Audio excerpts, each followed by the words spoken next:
ګرانو دوستانو السلام علیکم. مخکې د دې نه چې د درس موضوع شروع کړو نو زه تاسو ته ډاډ درکوم چې انشاءالله تعالی د دغو ویډیوګانو په لړۍ کې به تاسې وکولی شئ په مکمل ډول د HTML او CSS رول زده کړئ.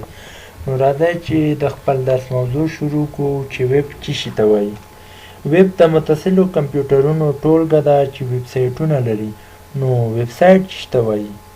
د ویب صفحاتو ټولګې ته بیا ویب سایټ ویل کیږي. په نړۍ کې د 1 بلیون څخه زیات ویب سایټونه موجود دي چې د بیلابیلو هدفونو دپاره استعمالیږي، لکه BBC.com چې د خبرونو د نشرولو دپاره استعمالیږي، لکه فیسبوک چې یوه ټولنیزه شبکه ده. د هغه په واسطه موږ کولی شو خپل تصویرونه، نظریې د خپلو دوستانو سره شریکې کړو، همچنان هغوی سره مسیج او تماسونه ونیسو. نو مختلف ویب سایټونه دي چې د مختلفو هدفونو دپاره استعمالیږي.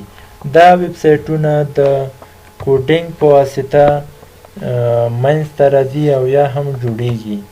نو د HTML او یا هم د ویب 3 لنګویج دي یا 3 ژبې دي چې عبارت د HTML، CSS او جاوا سکرپټ ده.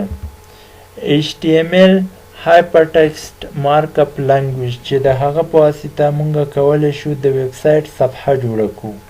کله مو چې د ویب سایټ صفحه جوړه کړله، بعد د دې نه د CSS چې کاسکیډینګ سټایل شیټ دپاره استعمالیږي، د دغه په واسطه کولی شو موږ د HTML صفحه ډیزاین او یا هم متزینه کړو، یعنې شکل ورکړو. د هغې نه بعد د جاوا سکرپټ په واسطه بیا موږ کولی شو چې انټراکټیو عملونه ترسره کړو چې دا یوه بیله موضوع ده او دا به هم انشاءالله وایو.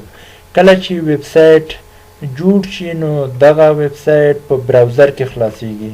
براوزر هغه اپلیکیشنونه دي چې د هغه په واسطه موږ کولی شو ویب سایټ ته لاسرسی ولرو، لکه ګوګل کروم، انټرنیټ ایکسپلورر، موزیلا فایرفاکس او داسې نور. نو دا وه د موږ د انټروډکشن ویډیو چې تاسې ته مو وړاندې کړله. په راتلونکو ویډیوګانو کې به موږ HTML شروع کړو. نو تاسې زموږ چینل سبسکرایب کړئ او نورو دوستانو سره هم شریک کړئ. مننه، ډېره زیاته خوشحاله اوسئ.